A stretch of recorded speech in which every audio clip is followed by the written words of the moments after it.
Hi, everyone. It's November 1st. This is Talk Back, and I have the pleasure today of talking with Rabbi Mark Ekstrand, the spiritual leader of Temple Emmanuel in Waterford. Good afternoon. Hi, Rabbi. Hi, it's so great to be here with you It's today, great Sheila. to have you, and we've been talking about what we're going to talk about, and I like to frame it with turning points because you've had such an interesting career, an interesting life. You weren't always interested in being a rabbi. You had a whole different life before you came here to Connecticut. And I think turning points, those times in our lives when somehow something clicked and we decided we've got a path we want to go on, and how that impacted us into the future is very important. Everybody has those. But I was thinking before that, do we really have control? What is the difference between taking those turning points and self-determining what you're going to do with them, and just the concept that we Jews call bashert? It's just destiny or serendipity. It just happens. It's fate, and you just have to flow with it, and there's nothing you can do to change it. Talk about that as a rabbi. What do you think? Well, as a rabbi, and I think we have to remember that rabbis are just human beings, just like everybody else too. I think I have a mystical side, and then I have a rational side, right? And my mystical side wants to believe that there's room for beshert. Things were just meant to be, and things just come together in certain ways.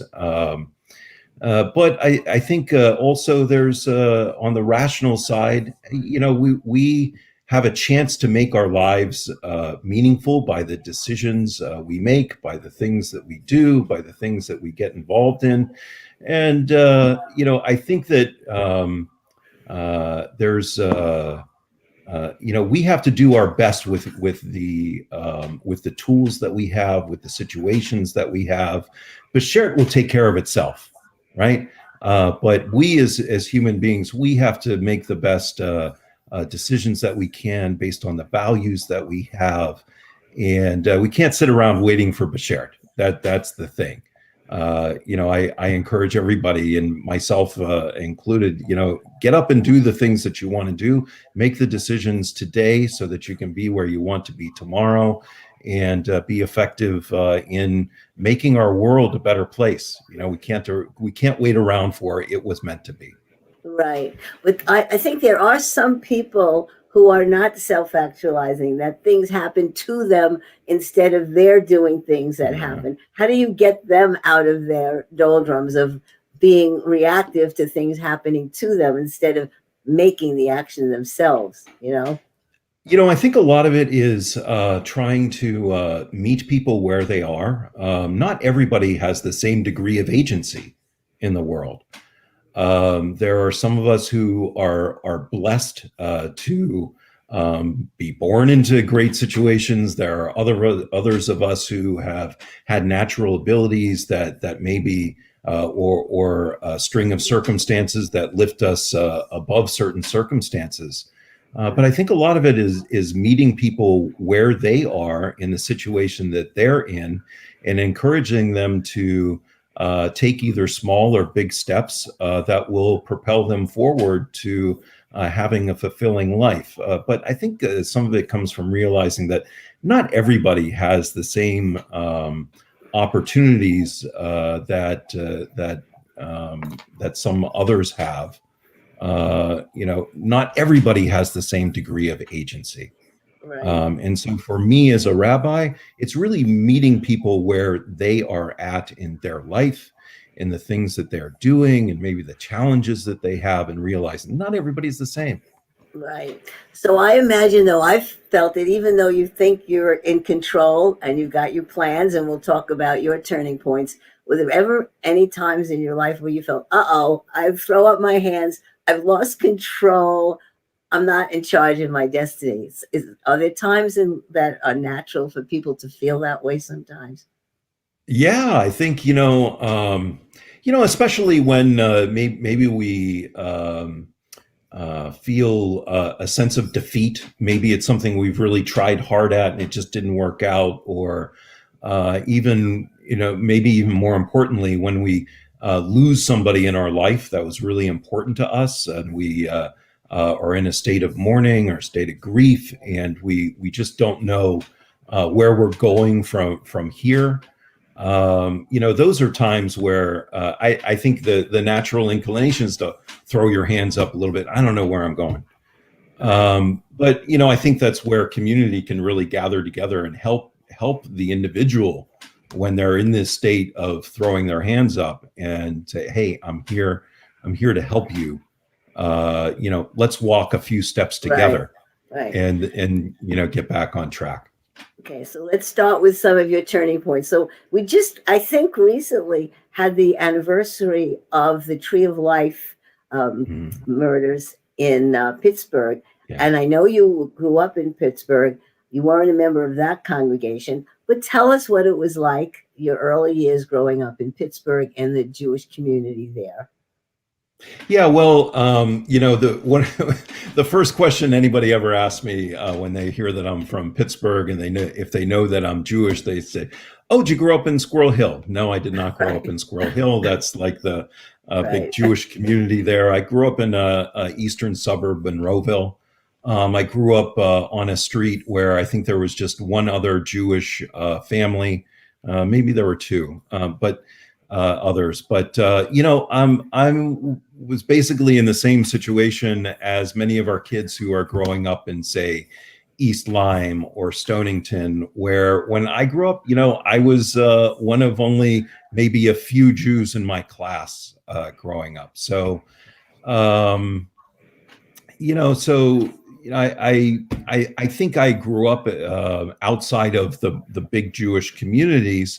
I grew up in a pretty much normal life for like the majority of American Jews. We are not the majority, not even close to it, and so we have to navigate this space where we're trying to be an authentic Jewish person, figure out our Jewish identity as a young person, but we're doing it within a secular or maybe even Christian or context.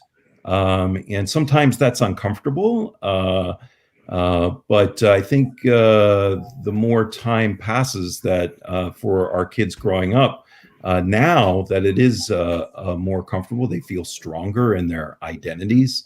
I think our Jewish communities are a big part of that. I know it is at Temple Emmanuel, where kids can come together a couple of days a week or be in our youth group where they feel this strong Jewish expression, and then they go back to their secular lives, and it helps them be strong, a Jewish presence in those situations. So you told me that you did have a Jewish life growing up, but is it true that you had no thoughts of becoming a rabbi? What were the things that you were interested in when you were a young man and teenager in Pittsburgh before you went on to college? What were your interests? Yeah, so I'll actually tell you a funny story. I hadn't thought about this until you just said it. When I was a young person, it was actually my brother, who's 2 years older than me, my brother Paul, who had said, "Oh, I think maybe I want to be a rabbi," and we had a really wonderful rabbi at Temple Sinai in Pittsburgh, Rabbi Alan Fuchs, and I know he had a great effect on my father, who converted to Judaism when I was about 10 years old, and then had an influence on my brother. But I didn't want anything to do with that. That wasn't, I was just being a kid, right, and enjoying life as a young person. I was not somebody who had a great ambition to be a doctor or a lawyer or anything like that. I wanted to, play with my friends, and I was a competitive swimmer. I was really into that. It wasn't until I got into high school that actually my first thing that I really think that I wanted to be a math teacher, believe it or not. So I pursued that right up until college, and then my interests somewhere along the way turned to engineering. So, and I ended up becoming a materials engineer, and then I, had a very successful career in the steel industry for 18, 19 years. All right, let's go back though. Yep. We're getting ahead of Yep. our turning Too points. fast for you. So yeah, let's okay. I have a brother named Paul also, only he's younger than I am, but Paul is his name. Freim Gershon, his Yiddish name. So let's talk about, you'd mentioned your dad converted, Mhm. which is an unusual part of your story. Tell Yep. us about your parents and about your father and his conversion. Yeah, so my father's side of the family is all Swedish and Christian, and my mother's family. My mother grew up in Hartford, Orthodox family, the Greenbergs, Meyer and Ann. They called him Mike and Ann Greenberg, and my parents met when my father was doing a residency at Bridgeport Hospital, and my mother was a nursing student there.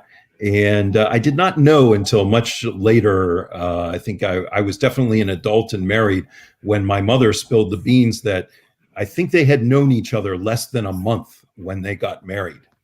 And so my eventually they had to go home, and my Orthodox grandparents embraced my father. They loved him like a son. And I think that this had a great effect on him, that he was welcomed so wonderfully by them. I don't pretend to know what went through their minds, but I think what a wonderful thing that they were so welcoming and loving to him.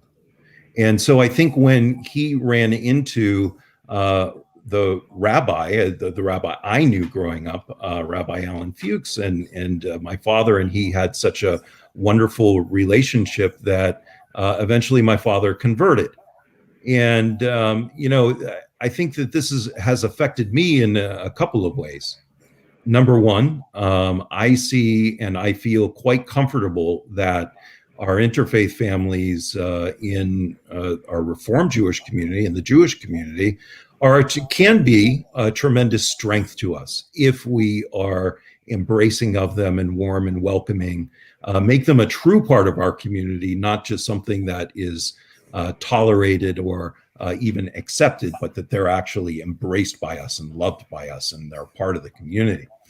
And another one is really making sure that when I do conversions, that people are doing it for their own soul, their own heart, how they feel. They're not doing it in order to get married or something like that. I really want it, as with my father, that it really comes from an internal desire on their part to become part of the Jewish people. How did they get married? Did they they eloped. Did they do it in a public ceremony? A civil ceremony? I could probably dig out their marriage certificate, but I'm pretty sure they went to a justice of the peace. I think it was very low key. Right. Very, like I said, they knew each other less than a month before they got married. So, right. So that was a turning point for your family, but it sounds like it was something that you could have predicted because your father was so close with your grandparents, and it was okay with your grandparents that you belonged to a Reform synagogue in Pittsburgh. Your grandfather was Orthodox. Yeah, my grandparents weren't particularly long-lived, so I did not have the chance to speak to them as an adult. But what I can tell you is that when my grandparents would come visit us in Pittsburgh, they did quite often. They would come with us to synagogue, and they were fully embracing of the life that we're living in Pittsburgh as an interfaith family at that time. I think my grandfather passed away before my father converted. Yeah. But they respected who my mother had become as a Jewish person.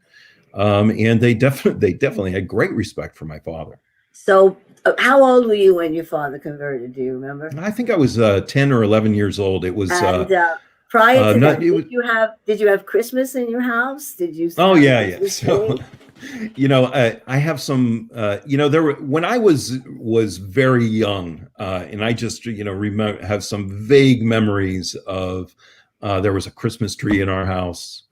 There was little tchotchkes that would come out around Christmas time, and I had this favorite little Santa sleigh, that would come out. These were things that I'm not hiding that from Right, anybody. That was how life was. And you know what?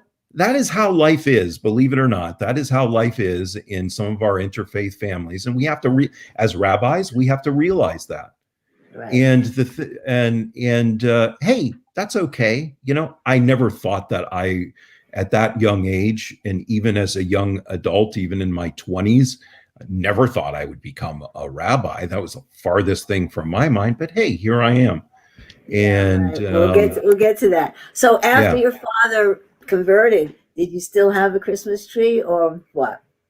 Oh no, that ended That long ended. before the Oh, okay. conversion. All right. Okay. Um, yeah, so there was a time when that just went away, and I'm not sure exactly why that went away, but I have to think, just thinking through the steps here. I think my father was gravitating more and more towards Judaism. I know that Rabbi Fuchs was definitely in his life and an influence at that time.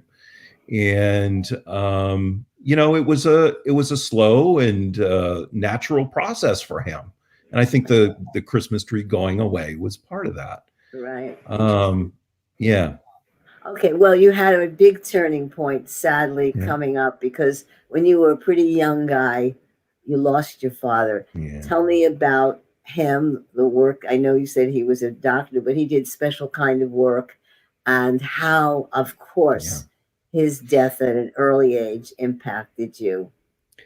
Yeah, so I know I told you when we were talking that if I had to say that one person in my life was my hero, it was my father. And the reason is because he was a psychiatrist, and he really in very noticeable ways dedicated his life to helping people who were in need, who were disadvantaged. When I was growing up in Pittsburgh, the economy was very depressed, and what my earliest well, let me step back just a little bit. My earliest memories, he had in his early career was working with drug addicts. He was in partnership with an African American doctor in the Hill District of Pittsburgh, a very depressed African American community at the time.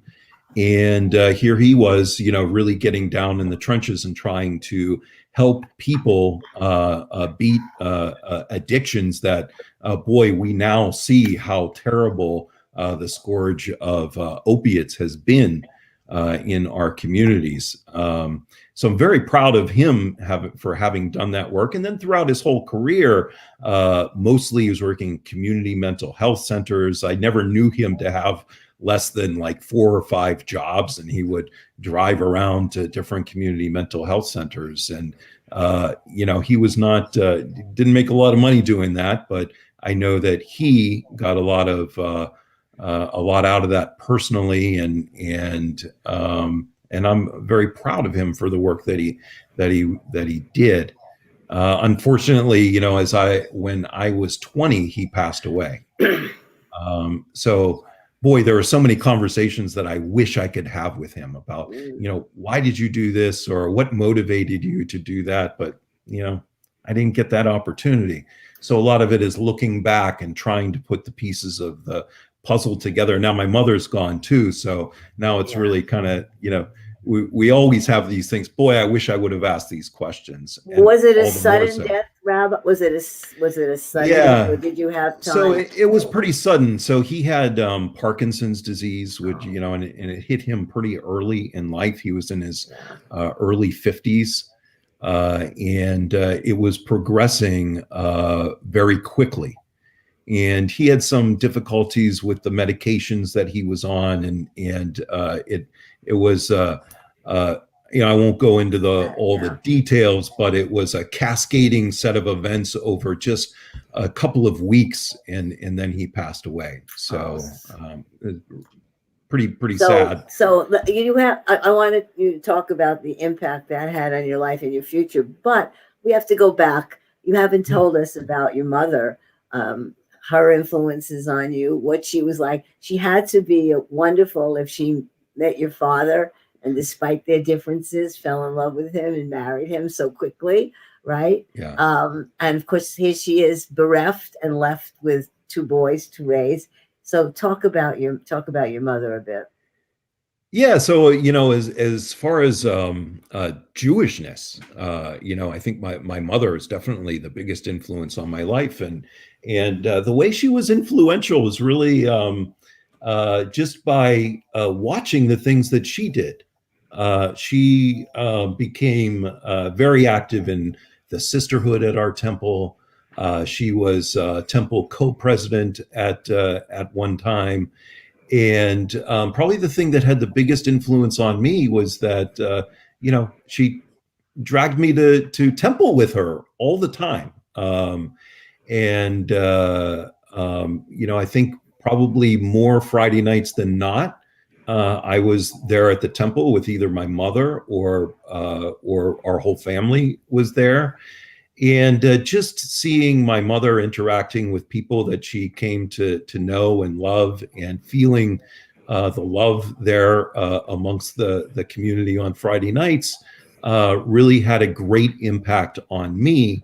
And I think that was probably the number one thing that helped me forming my own Jewish identity, was just sitting there next to my mother. And really interestingly, she would talk the same way about going to the synagogue with her father when she was a really little girl, right? And she would talk about how she would sit underneath her father's talit and she would play with the tzitzit. And it really, I think that really pained her when she got older and she was no longer allowed to do that.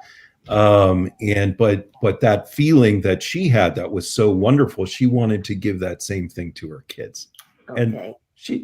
I did feel that All that right. was So a great. couple of things. So you have to Yeah. name your parents. You have to give them Ah, their names. Your mother was named what? Edith, Edie Greenberg, when she was growing up, and grew up on Colebrook Street. If anybody's wondering, oh, did I know her?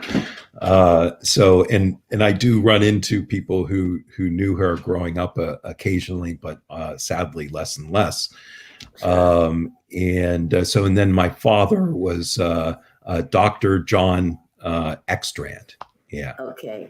Now, did your mother work outside the home besides all her volunteering at the synagogue?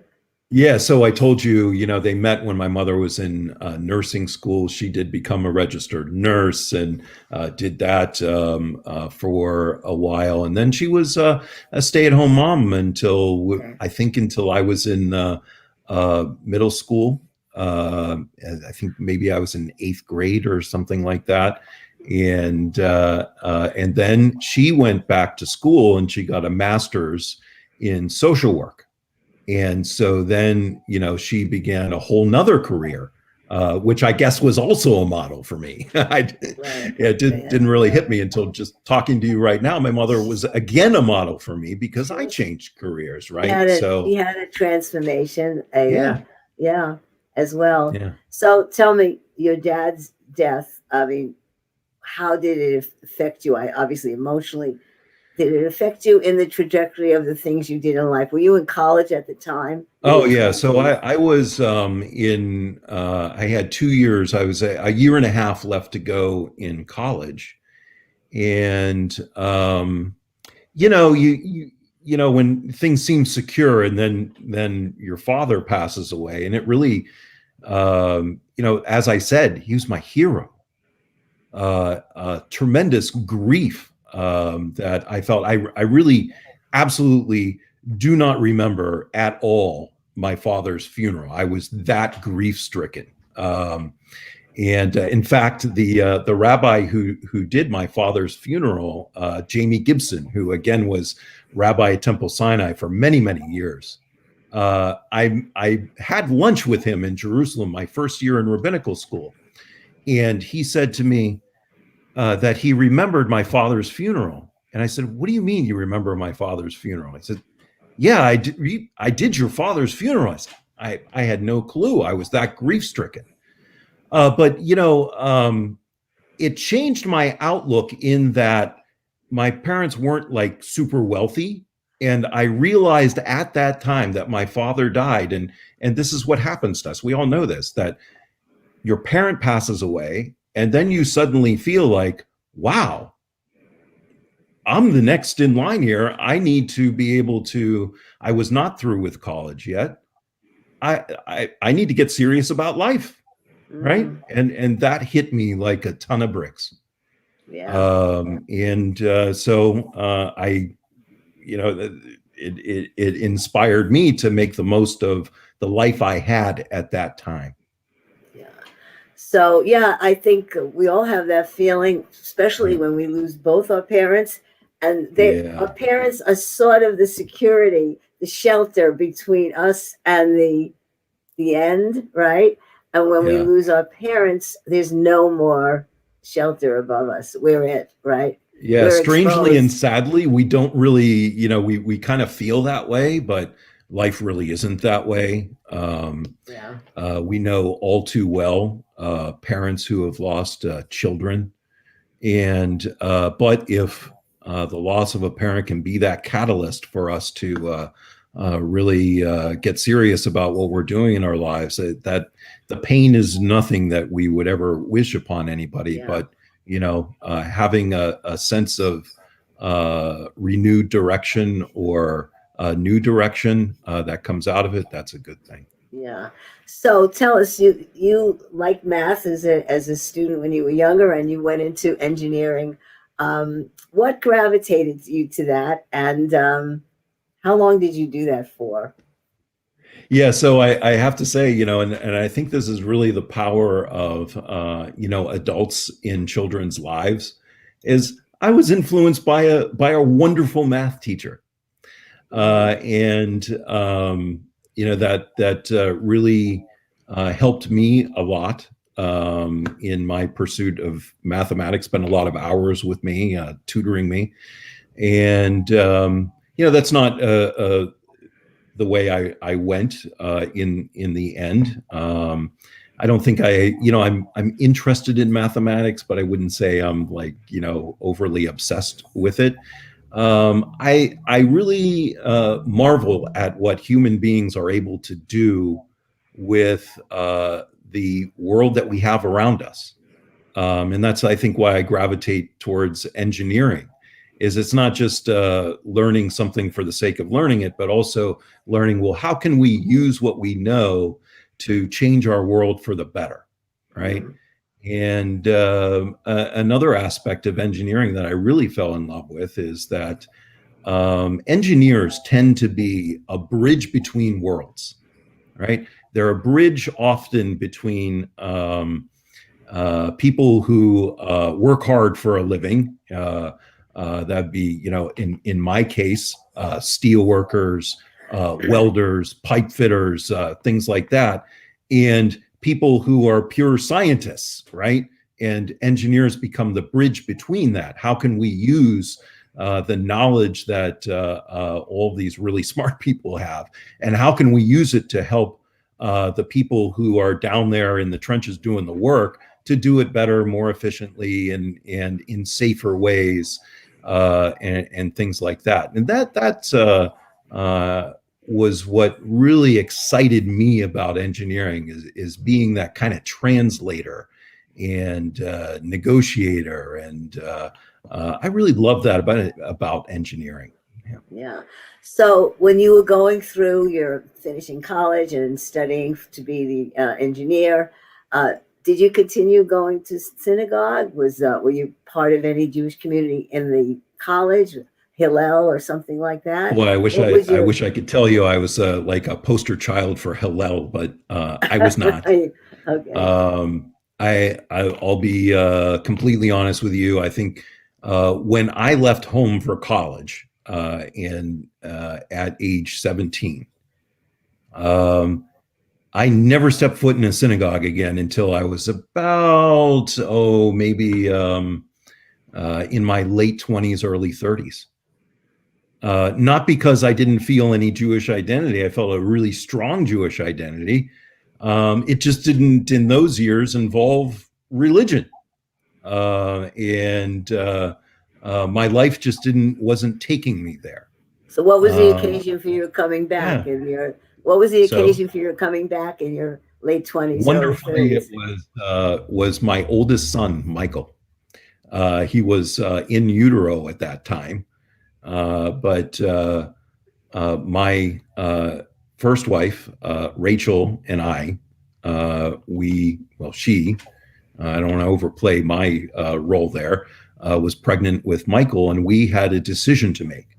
Rachel was Catholic at the time, and I was Jewish, and we wanted to have a household where there was no ambiguity. We wanted to raise a child with one faith. And so we had a very serious conversation one day about, okay, well, what are we going to do?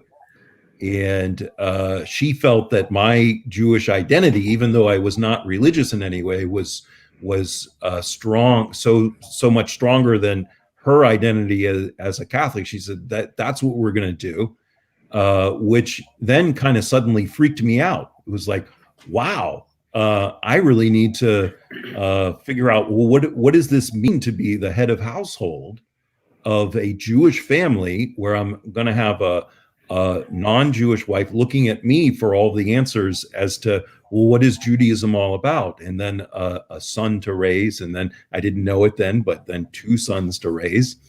What is this going to mean? So the first thing we did, what did we do? We joined a synagogue. And then I became under the influence of a really wonderful Rabbi Mark Goldman at Rockdale Temple in Cincinnati. And, I got involved. I also took adult education classes at Hebrew Union College. I had no clue at the time I would become a rabbi, or that I would matriculate at Hebrew Union College. I was just taking a class because I was reading reading Tanakh, and I had this Hebrew English version. I could, haltingly read a little bit of Hebrew, and I said, I want to know more. I want to know what this says. And the more I learned, the more I got involved, and the more I got involved at the temple. And before you know it, I'm on a committee, and then I'm teaching Hebrew school and religious school, and it just kept snowballing for me. And over a number of years, then it finally popped into my head, maybe I want to become a rabbi. All right. So when was that? When was that aha moment? When did that moment come to you? All right, I've done all this now. I'm going to become a rabbi. When did that happen? Well, it's hard to put years on that, but I distinctly remember tucking my son in bed at night, and just hit me like a ton of bricks that this is what I wanted to do, that I wanted to become a rabbi. I had some good role models rabbi role models in my life. And so I watched that. This is what I want to do. Took me a while to even get up the courage to tell my wife at the time, hey, I think I want to become a rabbi. And it took a long time, because hey, I had a life, I had a professional career. I was doing well. And who upsets that apple cart? But when you feel a conviction to do something, you keep moving towards it. And in my mind, I did, and then I voiced it to my wife, and then I voiced it to my rabbi, and here we go. Now the snowball's really rolling, and now this is where Beshert comes in, right? So I did have a life with lots of responsibilities. I was rising in my career at the steel mill. Unfortunately, we had a labor dispute.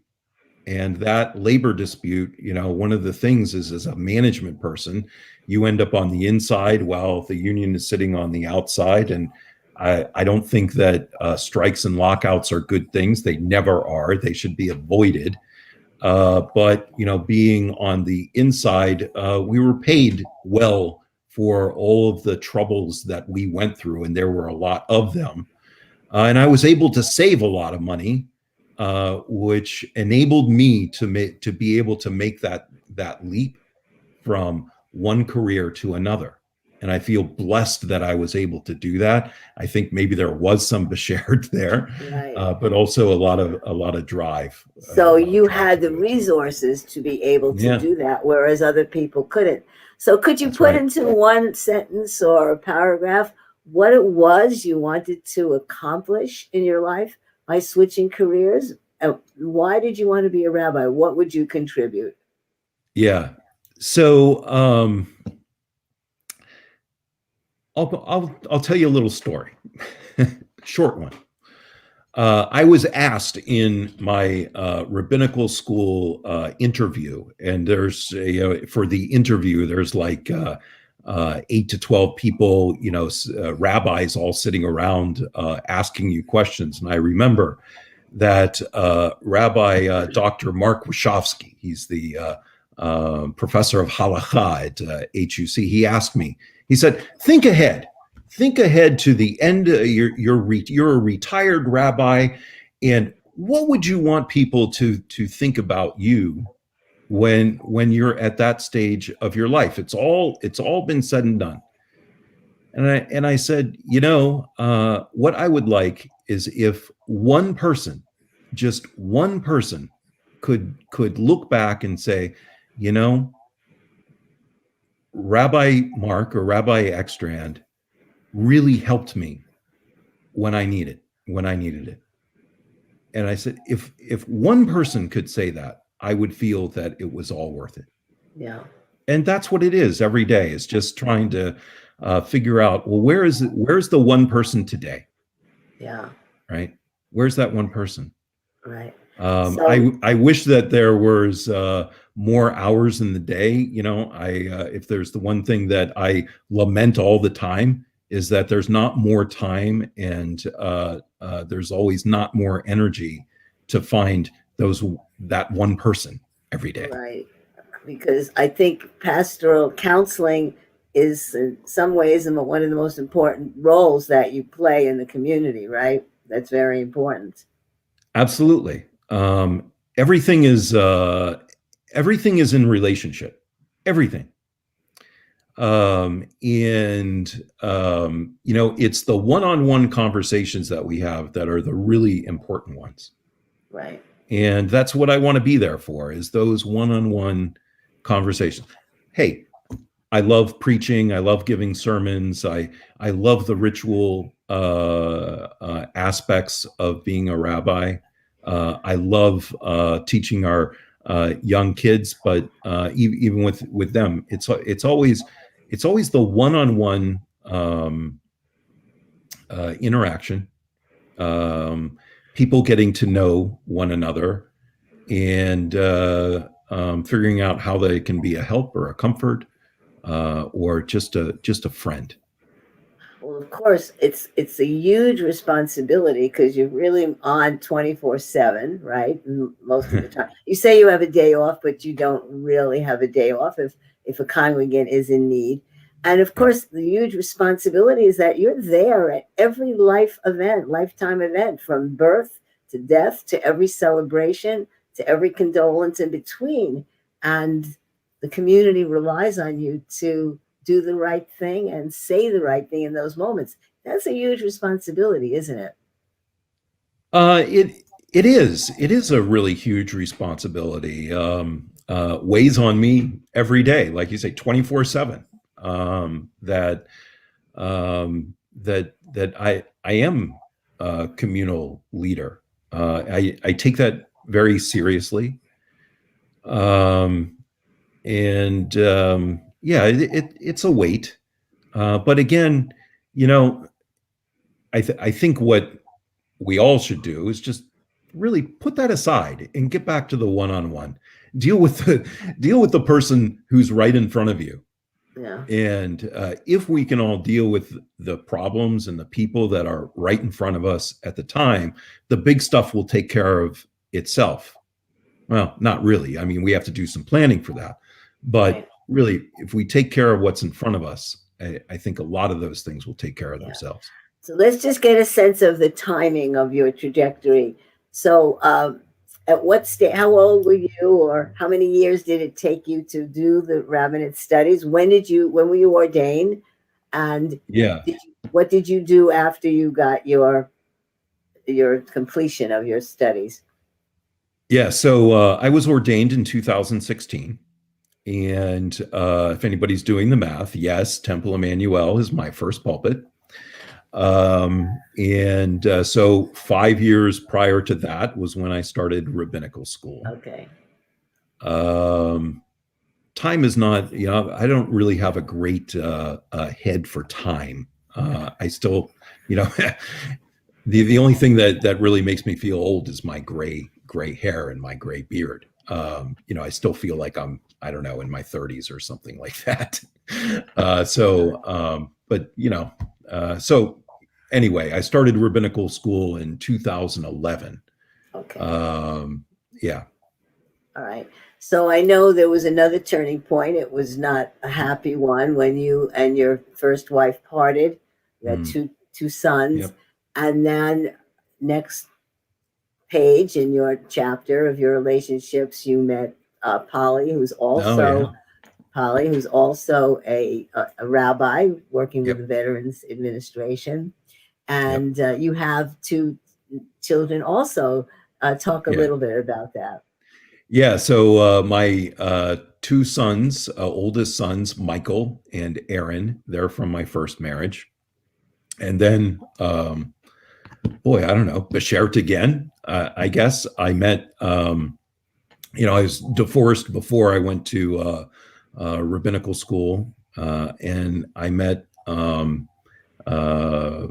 Rabbi Polly Berg in our first year in rabbinical school, which was in Israel. So I lived in Jerusalem for a year.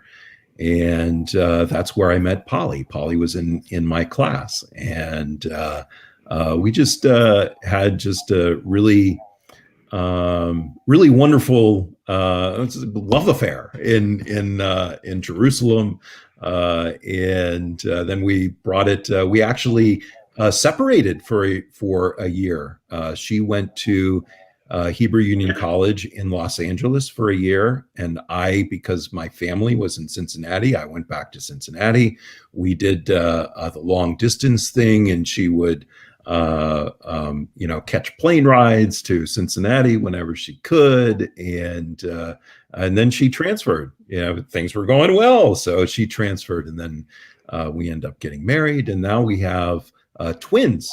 So they're 7 years old now, and Ilan and Nava, and wow, you know, how blessed to have you know, two beautiful sons with Rachel. You know, sadly, things don't always work out.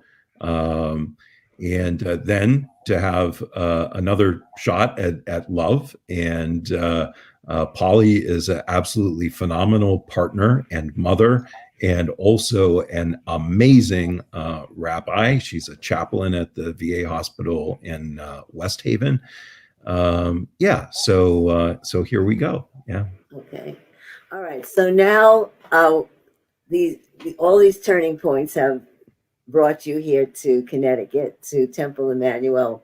And you talked about the importance of that one-on-one contact with your congregants, getting to know someone, knowing their heart, they knowing yours, and maybe having an influence on their lives to help them in some situation. But what else is there? You live in the community, and I know that the social world, the economic world, even the political world outside the temple gates is important to you. So tell me the issues that animate you, that you feel you want to bring into your congregation so that your congregation is a part of the outer community as well. Yeah. Well, I think a lot of this comes from my parents and seeing the way that they lived their lives and the things that they were advocates for and tried to do, and that is to help people that needed a hand. And sadly, the issues that were important in the 60s and 70s, they really haven't gone away. We still have issues with poverty, with economic injustice, with racism. These are still really big problems that we have not yet been able to come to genuine solutions about. And these are issues that are important to me now.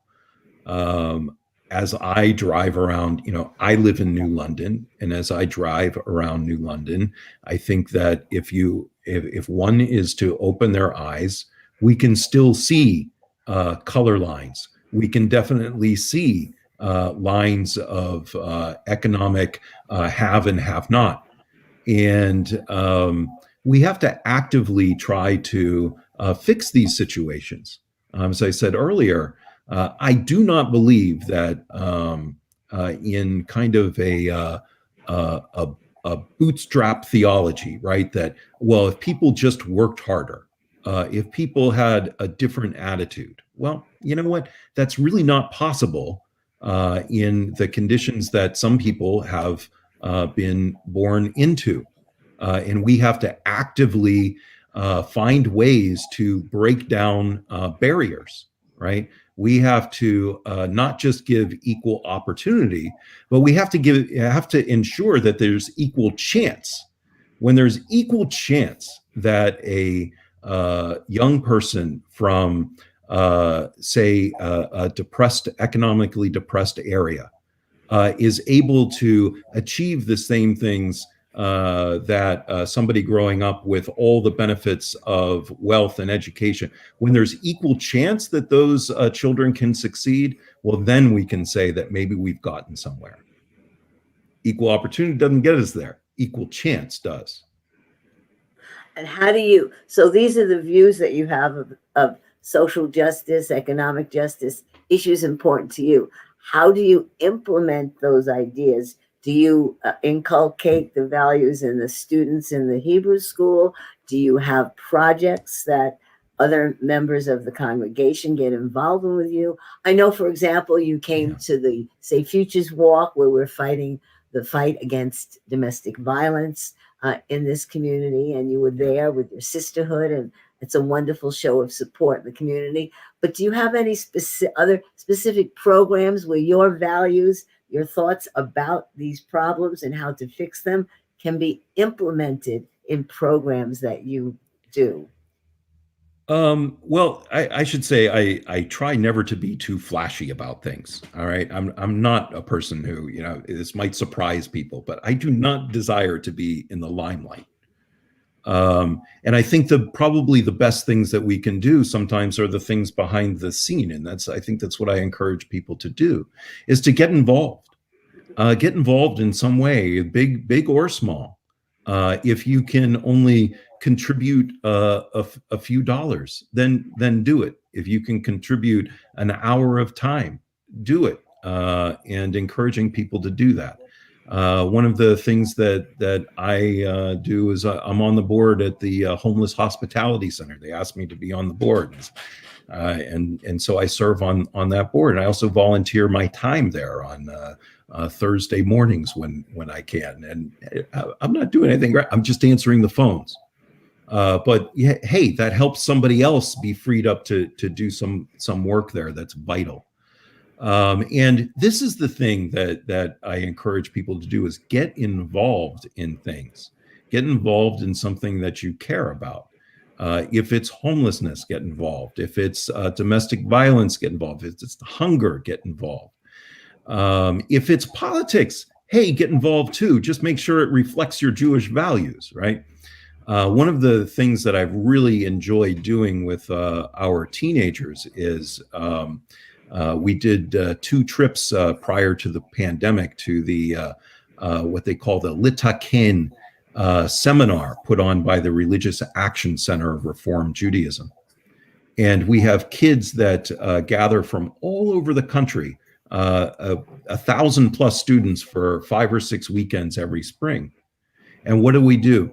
We figure out, how do we put into action all of the values that we've taught these teenagers over the course of their religious school time and the things that they've been learning from their parents. How do we put those things into action?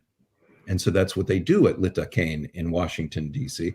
And then these kids go and they meet with their Congress people. And they talk to our Congress people about things that they care about, right?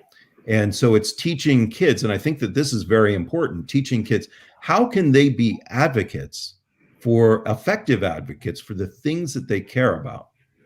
And I think this is a really important thing that we can do for our young people, is teaching them, how can they have a voice? Every one of us can have a voice, but we always don't feel agency in doing it, always don't know how to do it. So I think as a leader, this is probably one of the most important things that I can do, is try and encourage our young people, especially our teenagers, to know that they have a voice, right, and that they can actually use that voice to have an effect. Okay. Well, let's talk about a topic that never goes away. A few years ago, you and I helped lead a discussion in our community on Charlottesville, the anti-Semitism, the white supremacy. It's interesting, Rabbi, the trial of some of the white supremacists involved in that Charlottesville is happening right now. So hopefully we'll get some measure of accountability out of that. Financially, they're trying to ruin the groups. I hope that works.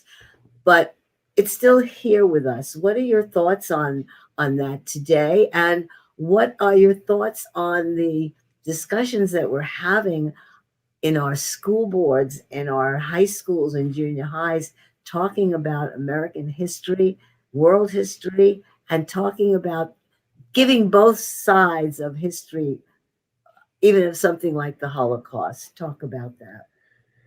Yeah, so I think we live in a time where people tend to say, "Oh, well, we always need to present both sides of things, right? We need to present things in a balanced way." Well, I think that is true to some extent, but when things obviously, I think obviously, are a little out of whack, not only with our Jewish values, but with our American values, we not only have a right to say no to that, but actually, I think, a duty to say no to that. We should have agency in doing that. So a lot of it starts by listening to, well, what exactly is it that is going on in our classroom? And that means listening to our kids. What are the things that they are bringing home with them, and also getting involved in speaking to going to those parent-teacher conferences and saying, really asking questions. Well, okay, here's what my child said. What are you teaching? And then, if necessary, getting involved in the school board discussions and things like that. I think there is a heightened degree of anti-Semitism that I certainly did not feel when I was growing up. I think a lot of that has to do with the power of social media. And as we have come to know, it's the fake news that gets all the clicks. I hate that term, fake news, but it's become a thing. The fake news gets 10 times more clicks. I don't know the exact, but something like that. It gets a whole lot more clicks than the actual substantive news that's been fully vetted by, real journalists, right? So there's a real problem there. So groups that used to have very minimal impact, white supremacist groups, now have a much enlarged impact. All the more important that we need to really be focusing on values. Okay, these things, they aren't political. It's not a red-blue thing. It's not a liberal conservative thing. If we believe V'ahavta l'reacha kamocha, love your neighbor as yourself, what does that inspire us to do, right? That inspires us to be concerned about people in our community that don't look like us, that maybe speak different languages than us, have a different economic situation than us. It should inspire us to get to understand them and know them. It should also, by the way, inspire us to get to know people who don't think like us too, right? So we have to understand as what is going through the mind of a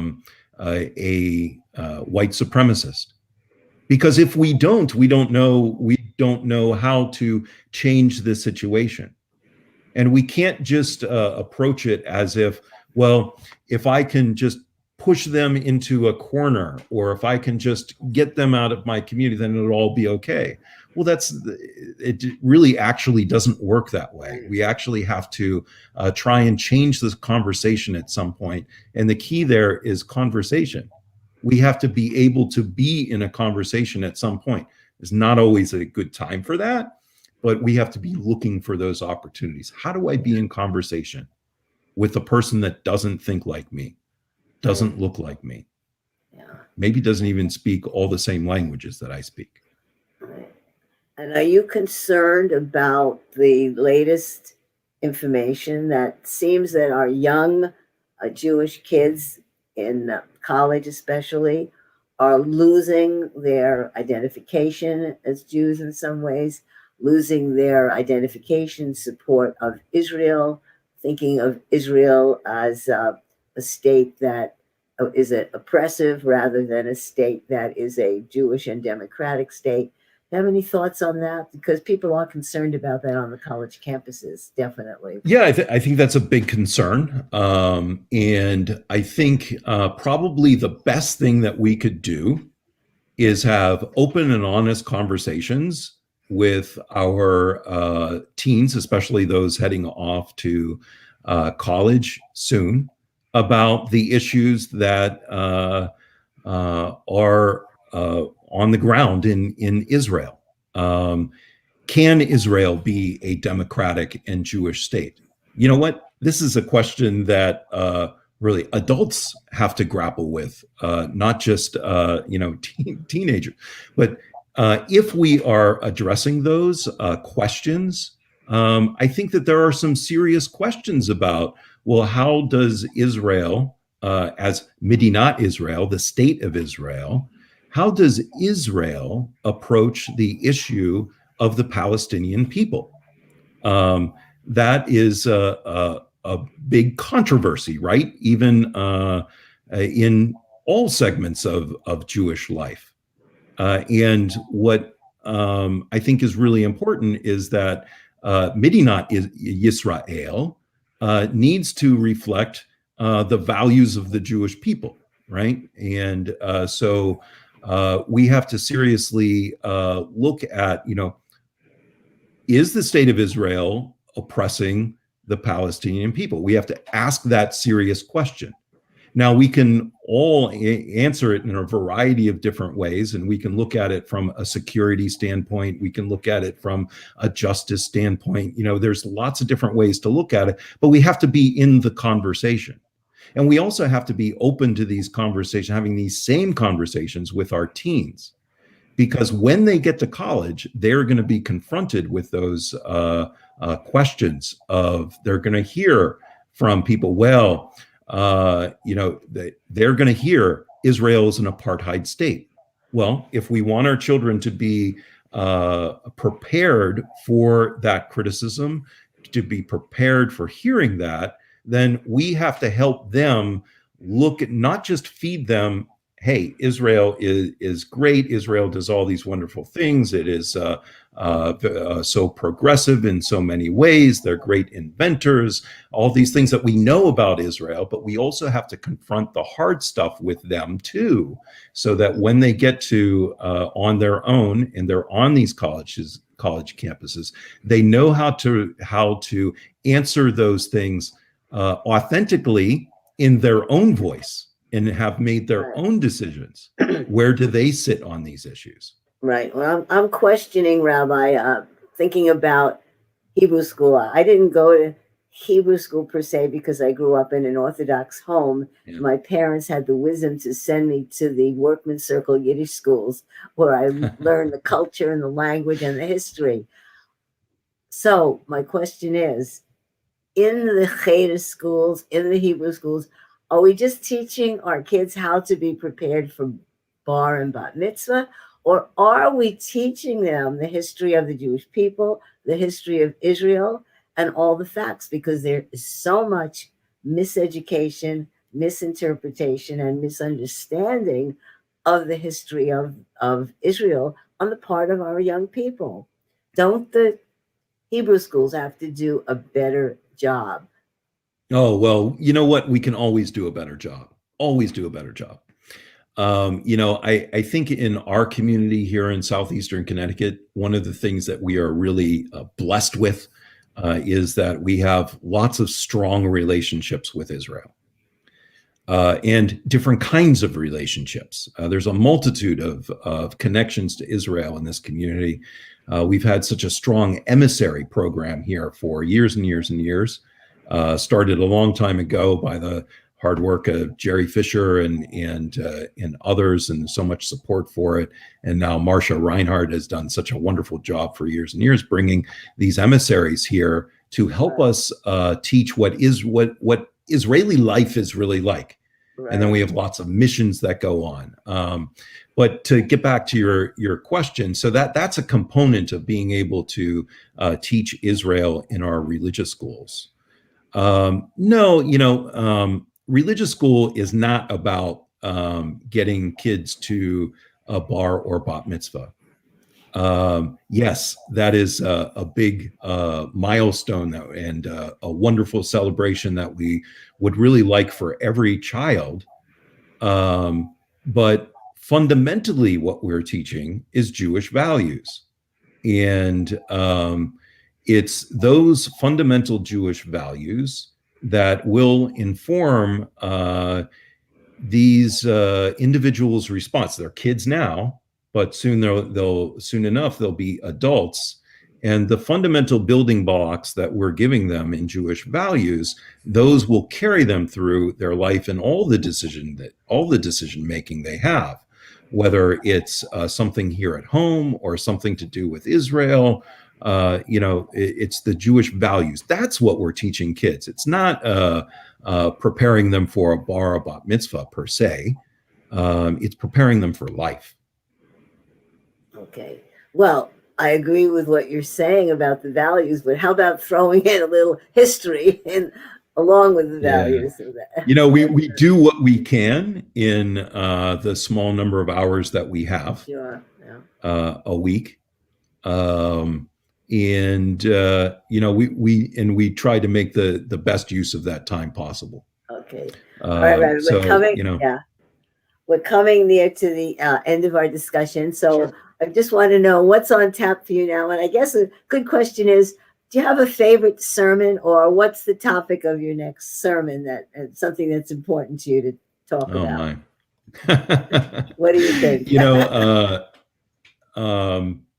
Sometimes I get a little preachy, right? So I've said some things that are very important to me. Social justice issues, very important to me.